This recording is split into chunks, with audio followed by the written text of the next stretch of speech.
I despised it because that was always her idea.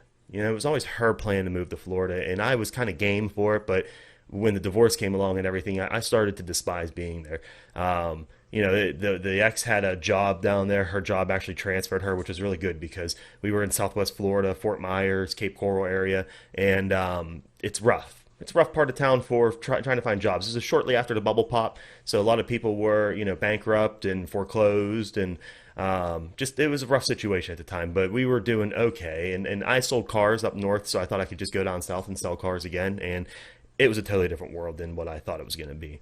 It wasn't anywhere near my ideal idea of selling cars, so I stepped away from that profession and decided to look for something different while I was down there. And I think that I didn't see it all. We were very sidetracked with moving and everything, but it was all a little stressed out. And she came to me one day and just said, I want a divorce.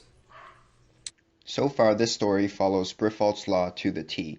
Briffault's law maintains that the female, not the male, determines all the conditions of the animal family.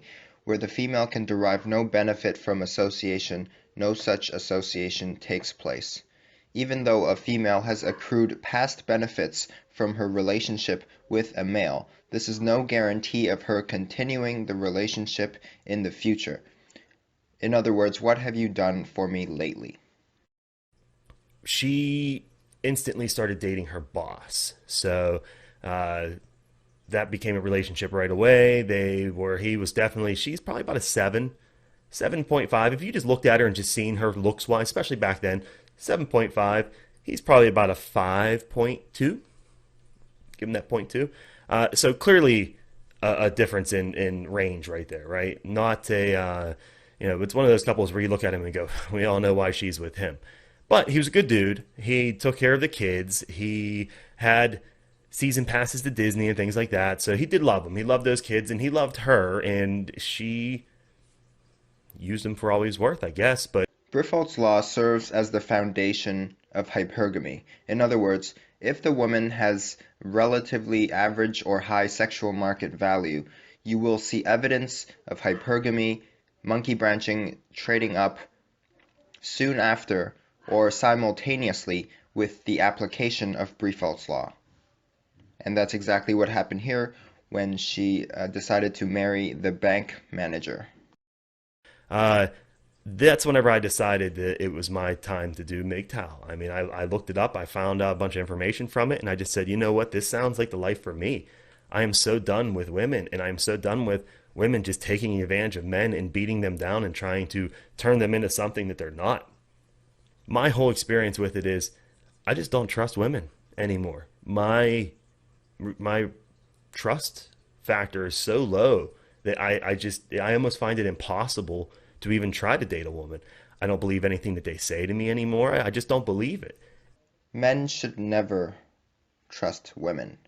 Under no circumstances should men trust women. I think this is the first time I've said this, but it's true. If you think about it, the legal system is on her side. The family courts is on her side. The domestic violence laws is on her side. If she punches you and as much as breaks a nail while punching you, and if she calls the cops, you're the one going to jail if you're a man. That's how the Duluth model works.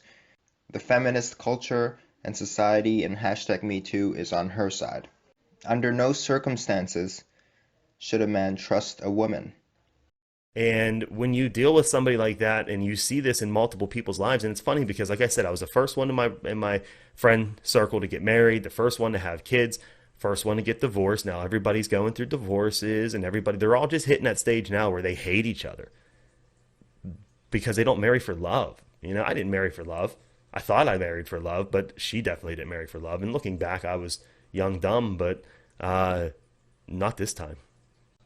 If I were to define love to be unconditional love, she never did love you.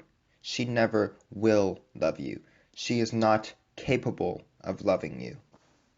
It's that simple. Her love has always been and will always be conditional. It's not real. It's not genuine. And it's not worth pursuing. That's why we go our own way.